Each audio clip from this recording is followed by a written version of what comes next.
nodded and rose to leave. On impulse, she bent down again and hugged her mother tightly, burying her head in Asmat's shoulder. In her corner, the midwife clucked disapproval, rising as she spoke. No, don't touch your mother just before the baby is born. Now it will be a girl child because you are one. Run along now. Take your evil eye with you. Let her be, Ayah, Asmat said weakly, as the midwife hustled her daughter out. She said no more, unwilling to argue with the woman. Ghias raised an eyebrow at Saliha. Soon, Papa. He nodded and turned away. Adjusting the cloth of the turban over his face, he wrapped his arms around his chest and walked away from the camp, head lowered against the shrieking wind. When he had reached the shelter of a large rock, he sat down heavily and buried his face in his hands. How could he have let matters come to this? Ghias's father, Muhammad Sharif, had been a courtier to Shah Tahmasp Safavi of Persia, and both Ghias and his older brother, Muhammad Tahir, had been well educated as children. Brought up in an increasingly prosperous household, the children were happy growing up, moving from one posting to another. First to Khurasan, then to Yazd, and finally to Isfahan, where Muhammad Sharif had died the past year, 1576, as Vizier of Isfahan. If things had remained at an even temper, Ghias would have continued his life as a nobleman with few cares, debts to tailors and wine merchants easily paid off every 2 or 3 months, and his hand open to those less fortunate. But this was not to be. Shah Tahmasp died. Shah Ismail II ascended the throne of Persia. The new regime was not kind to the sons of Muhammad Sharif, and neither were the creditors, Ghias thought, reddening under cover of his hands. Like pariah dogs sniffing at a rubbish heap, the creditors descended upon his father's household, running practiced eyes over the furniture and carpets. Bills came piling onto Ghias's desk, bewildering both him and Asmat. The vakils, his father's clerks, had always taken care of them, but the vakils were gone, and there was no money to pay the creditors because his father's property, Ghias's inheritance, had reverted to the state upon his death. One of the Shah's courtiers, a longtime friend of his father's, informed Ghias of his fate, death or imprisonment in the debtor's prison. Ghias knew then that he could no longer live honorably in Persia. His head sank lower into his hands as he remembered their hurried escape at night before the soldiers came to arrest him. They had bundled Asmat's jewels, her gold and silver vessels, and any other valuables they could carry with them to trade on the way.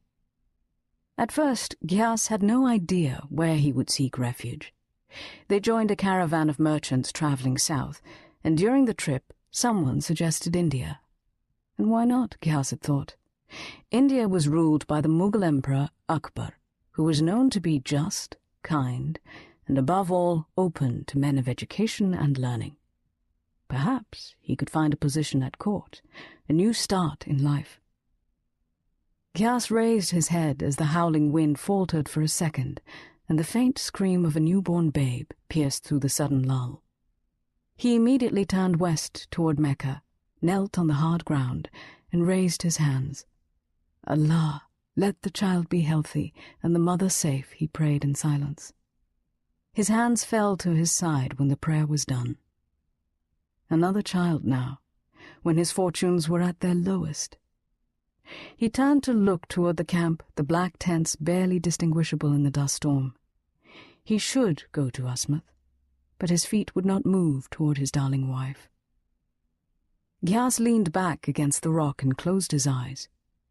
Who would have thought the daughter-in-law of the Wazir of Isfahan would give birth to her 4th child in such surroundings, or that his son would have to flee his homeland, a fugitive from justice? It was bad enough that he had brought dishonor upon his family, but what followed on their journey had been worse. On the way south to Kandahar, the caravan had passed through the Dasht-e-Luth, the great desert of Persia. The arid country had its own beauty, miles of land barren of vegetation, and spectacular dusky rose cliffs rising, it seemed, out of nowhere. But those cliffs were treacherous too. They had hidden a group of desert bandits, until it was too late for the ill-fated caravan. Gyas shuddered, drawing the coarse woolen shawl closer around his shoulders. The thieves had swept over them in a confusing cloud of shrill noise and violence. They had left almost nothing. The jewels were gone, the gold and silver vessels gone, the women raped where they lay. Asmat had been left untouched only because she was so heavily pregnant. After the pillage, the caravan dispersed as people fled in search of refuge. And in the aftermath of the carnage, Gyas found 2 old mules on which they had taken turns riding toward Kandahar, begging for hospitality from the numerous caravanserais along the way. Exhausted, dirty, and bedraggled, the family wandered into Kandahar, where a group of Afghan Kuchi, nomads, had offered them shelter and what little food they could spare. But they had little money, and even the journey to India seemed impossible. Now they had another child. A few minutes later, Gyas stirred and made his way slowly to the tent. Asmat glanced up from her bed. With a heavy heart, Gyas noted the dark shadows under her eyes as she smiled at him. Her face was almost impossibly thin, the skin stretched to breaking over her cheekbones. He reached out and smoothed the still sweaty hair from her forehead. Cradled in Asmat's arms and swathed in some old cloth lay a perfect little child. "Our daughter." Asmat handed the baby to Gyas. As he held the child, Gyas felt helplessness overcome him again. She lay in his arms, cleaned and clothed, a tiny infant, dependent on him for her life and sustenance.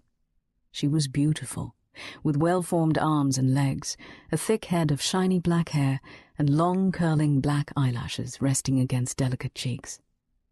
"Have you thought of a name for her?" he asked his wife. "Yes," Asmat replied, hesitating a little. "Mehrunnisa." "Mehrunnisa," Gyas said slowly. "Son of women. It is an appropriate name for this beautiful child." He touched the baby's little fist, curled against her chin in sleep. Then he handed Mehrunnisa back to Asmat. It was almost certain Asmat could not feed the baby herself. She would have little milk. Months of near starvation had made sure of that. Where would they find the money to pay a wet nurse? Someone prodded him in the ribs. Gyas turned to see the ayah with her hand stretched out, palm open. He shook his head. "Sorry, I have nothing to give you." She scowled and spat out a stream of brown tobacco juice on the ground. "Nothing," he heard her grumble as she went out of the tent. "Even a girl child should be worth something." Gyas drew back to one corner, rubbing his forehead tiredly, and watched as their children, Muhammad Sharif, Abul Hassan, and Saliha, crowded around their mother and the new baby.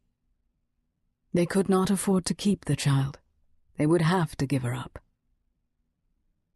The wind died down during the night as suddenly as it had started, leaving a clear sky jeweled with twinkling stars. Gyas rose early the next morning while it was still dark and sat outside his tent. A hot cup of chai, more watery milk than tea leaves, warmed his hands and his chilled body.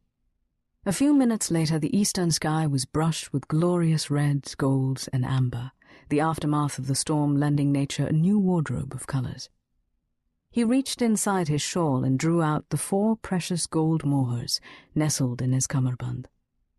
The morning sun touched the mohurs with a liquid fire, set off by his grimy hand.